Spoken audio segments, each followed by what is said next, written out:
Yo, what's going on, y'all? It's Cone back here again today with another episode of After the Buzzer, the show where I recap the NBA games from the night.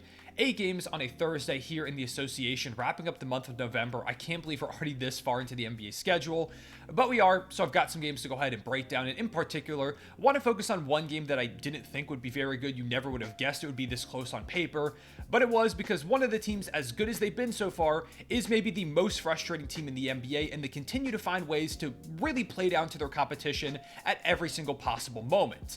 But before we get into that, leave a like and subscribe if you enjoy, hit the notification bell so you don't miss out on future videos, and as always, would love to hear some of your takeaways down below in the comments. Also, I'm going to be uploading every single day of December, so be on the lookout for that, so make sure you're subscribed so you don't miss the videos. Let's go ahead and kick things off with Bulls versus Bucks. Like I said in the intro, if I told you about this game, you would never have guessed how close it was. If I said, hey, the Bucks are playing the Bulls tonight in their current states, except the Bucks have all their guys healthy, Dame, Giannis, Khris Middleton, Brook Lopez, Booby Portis, and the Bulls are playing without Zach LaVine and DeMar DeRozan, their two top scorers, what would you have thought the score would be at the end of things? Would you have guessed a 20-point win for the Bucks, a 30-point win, even higher than that? I mean, you take a look at the Celtics, another team that's an Eastern Conference contender.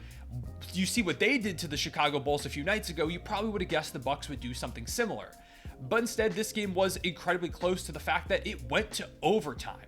The Bucks were down 7 points with 1:26 left, but then Giannis got a dunk, Beasley and Lopez hit some threes, Giannis hit some free throws to go on a 10-0 run to potentially win this game, and then Alex Caruso hits a fading three to go ahead and send the game to overtime. I don't know why Alex Caruso has been just the clutchest player in the league so far this season, but feels like he continuously hits these big shots, sends the game to OT, and in overtime, the Bucks kind of get run off the court. They get doubled up 14 points to 7, and Milwaukee falls 120 to 113 to again a Bulls team without their two best players, or at the very least their two leading scorers.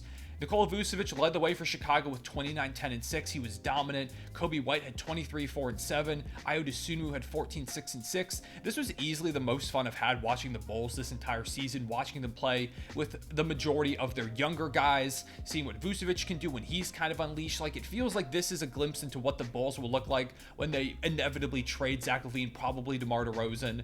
And I think it could just be more fun. Like, I didn't have really any expectations for them. It wasn't, Zach go score, DeMar go score. They were moving the ball a bit better. I don't know. I feel like when the trades happen, the Bulls might somehow be even more exciting, especially if they get some interesting pieces out of those deals. But as fun as it was for the Bulls, if we start to look at this from the Bucks perspective, this is a game they should absolutely win. And it really should not be close. These are games that they need to go ahead and blow out the opponents and have Giannis and Dame sitting out the fourth quarter. Instead, they have another game, because this has become a theme for them where they go down big in the fourth quarter. They need all these late game heroics, and typically they end up winning, but this game just weren't able to get it done. They've been so frustrating to watch, which you might say is crazy to say because right now they're 13-6, game and a half back of the 1 seed Boston Celtics, just half a game back from the 2 seed. Like, they're in a really good spot at this point standings wise, but despite that, it just doesn't feel like this team is as good as they should be. Like, regardless of what the record says, their games are constant nail biters. It doesn't matter if they're playing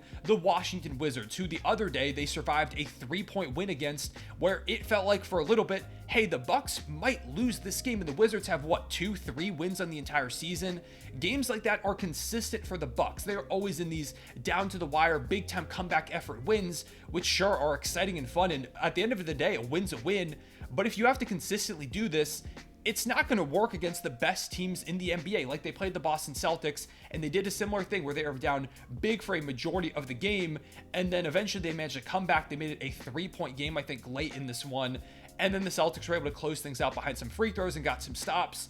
The Bucks just didn't have enough in the tank, and if they hadn't been down by a ridiculous margin for a majority of the game, they might have been able to win. They just consistently put themselves in these holes that they then have to dig themselves out of. Another example is their win over the Blazers the other day, where they were down 14 points in the fourth quarter to a Blazers team that's been pretty bad so far this season, and then Giannis took over, Dame hit some big time shots, you had Booby Portis going crazy. Like, they managed to get the win, but it wasn't easy. They were in a dogfight against the Heat the other night, despite Jimmy Butler not playing. The game was tied with 3 minutes to go before Khris Middleton, Giannis, Dame, Brook Lopez each put up some buckets.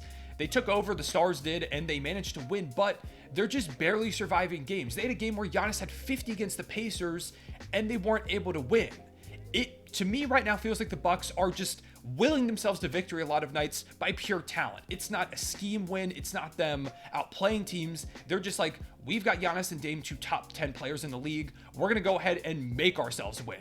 And again, that's going to work some nights, especially against lower level competition, but against the better teams in the Eastern Conference, that's not a consistent strategy that's going to give you results. And I think these wins that they're racking up behind their high level talent is masking a lot of the big issues with this team. The number one thing is the defense.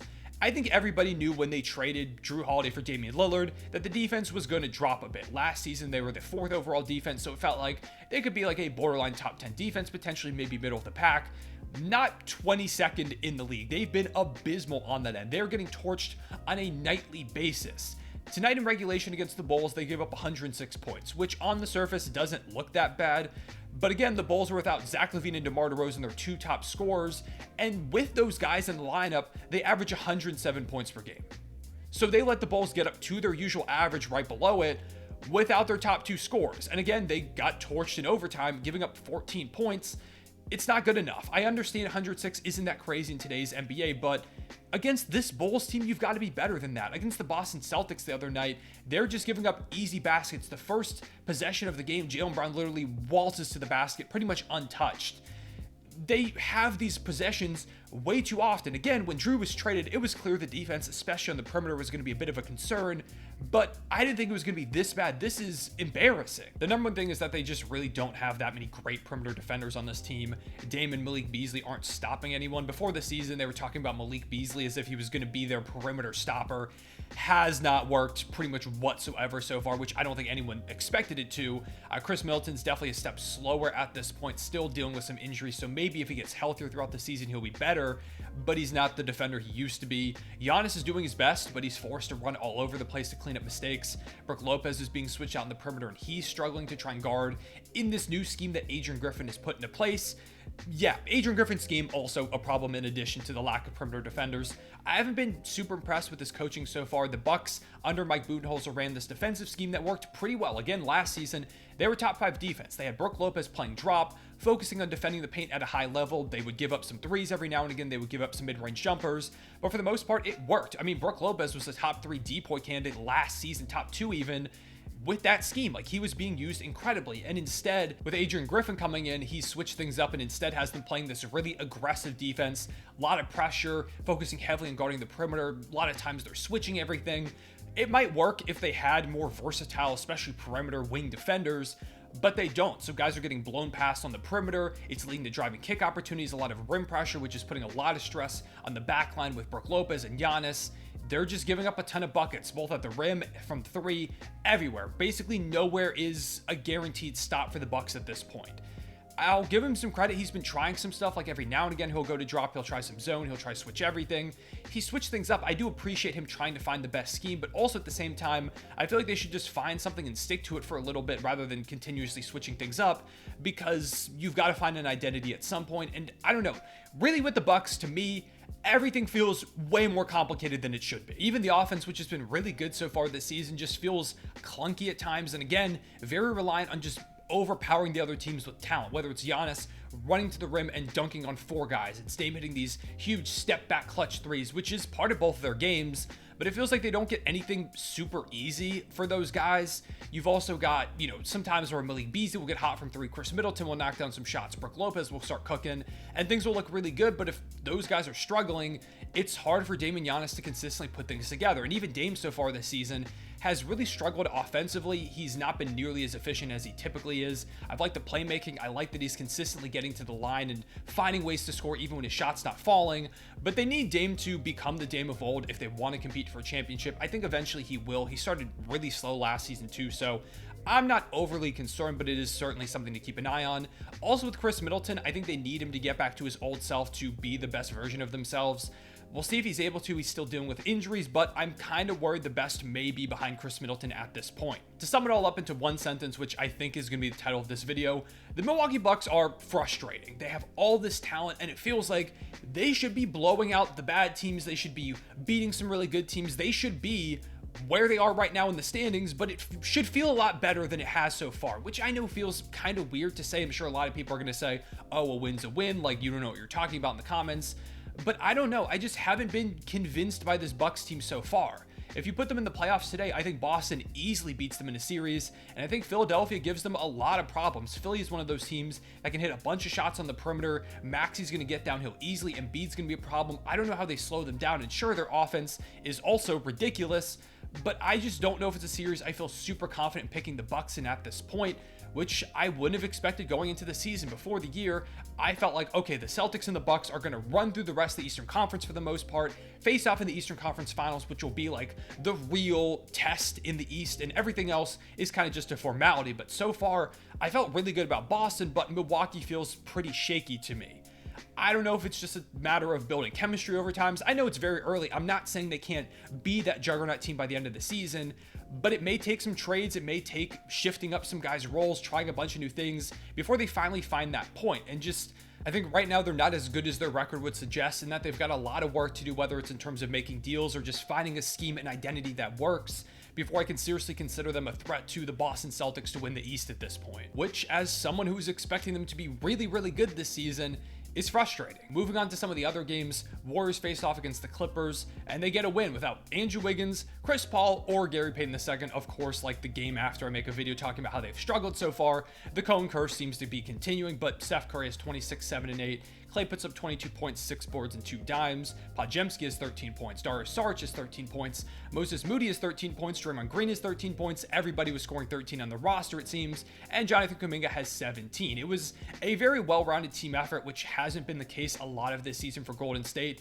It was a nice change. They do need those guys to get healthy to beat some of the better teams in the NBA, but against the Clippers team that continues to reel, it was enough, and I'm impressed by the way they stepped up as a team. As for the Clippers, while the Warriors can be excited about this, they should be disappointed. They lose to a Warriors team without 3 of their best players while being mostly healthy themselves.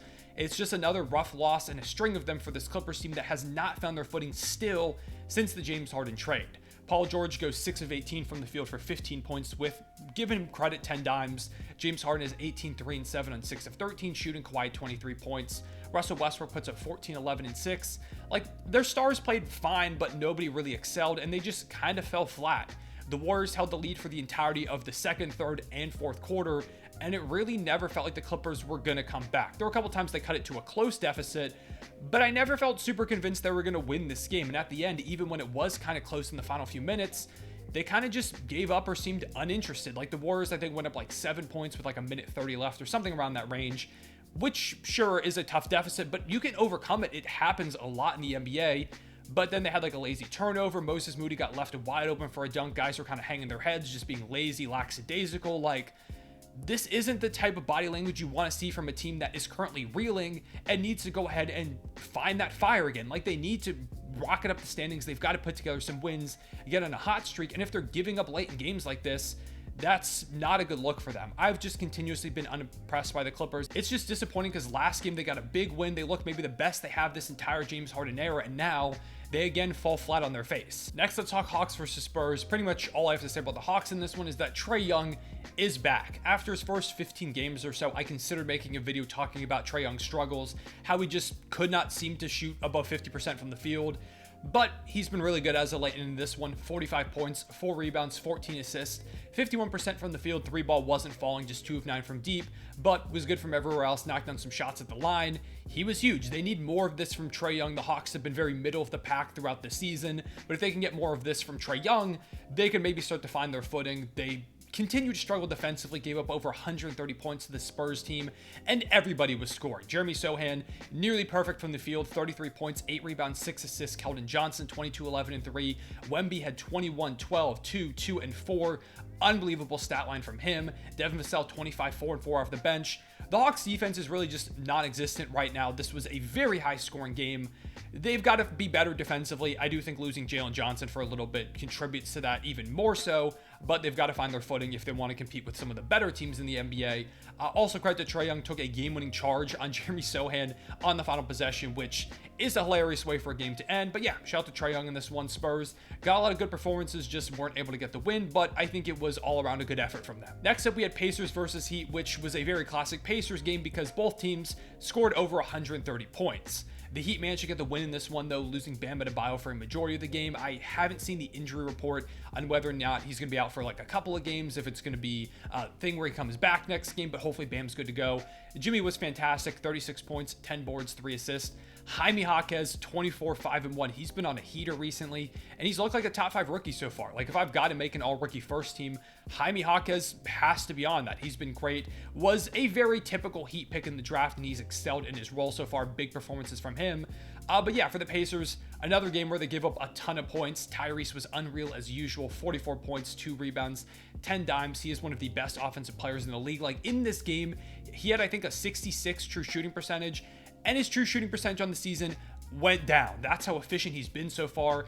Unbelievable stuff from him. Obi Toppin at 25, Bruce Brown at 15, but they didn't have enough as a team to keep up with the consistent scoring Miami was doing against their defense, which is pretty much non-existent. After the game, Tyrese seemed pretty frustrated. He talked with the media. He was talking about wanting to win, not really caring about his individual statistics, which I completely believe, but they're not going to be able to put together consistent wins unless they get some defense at all. I swear, every night the Pacers play, it looks like an all-star game out there, which I guess is appropriate because the all-star game is in Indiana this year. But if you're trying to find regular season success, you need to be better defensively. I wish they would at least try running Jarris Walker out there more. He never really plays when they took him as this great defensive prospect. I wish he would get some run. I understand they're trying to play some of their other guys and figure out lineups that work, and maybe later on he will get minutes, but just give him a chance. Those are the games I want to go in depth into. Let's go ahead and wrap things up rapid fire. The Thunder blow out the Lakers behind, as usual, a big game from Shea and Chet, with a 20-piece from Jalen Williams to go alongside that. The Timberwolves continue to play great basketball, beating the Jazz and extending their grip on the 1 seed. No Anthony Edwards in this win, but Cat goes ahead and puts up 32 points, 11 boards, and 4 dimes to give them the win anyways. Also hold Utah to under 100 points, keeping up that great defense, building Rudy Gobert's D-point case. The Hornets beat the Nets by 1 point in a duel between Cam Thomas with 26 points and Terry Rozier, who puts up 37 in the absence of LaMelo. Fun game over there between two teams in the East. The Blazers beat the Cavaliers pretty convincingly behind a 29-point, 10-rebound, 5-assist game from Shaedon Sharpe. Cavs continue to confuse me. I don't know what team's going to show up on any given night. They've been really up and down so far. And finally, the Knicks beat the Pistons in a surprisingly close game, with Jalen Brunson doing his thing, putting up 42 points, 6 rebounds, and 8 dimes, as the Pistons go the entire month of November without a single win. Those are my takeaways from tonight's games. Let me know down below in the comments what your takeaways were. What do you think about the Bucks? What do they need to do? Do they need to make some big-time trades? Do they need to consider changing up their scheme, how they operate with their 2 stars? Let me know how you would go ahead and fix this Bucks team. I've seen a lot of Bucks fans say they should fire Adrian Griffin. Do you think that's a bit premature, or do you agree with that at this point? And yeah, as always, really appreciate y'all watching. Leave a like and subscribe if you enjoy. Hit the notification bell to not miss out on future videos, including daily uploads in December. I'm going to try and get through that. If I miss a day, I want y'all to let me know about it. I'm going to try my hardest not to. So yeah, be on the lookout for those videos. I appreciate y'all watching. I'll see y'all later. Real one, say it back.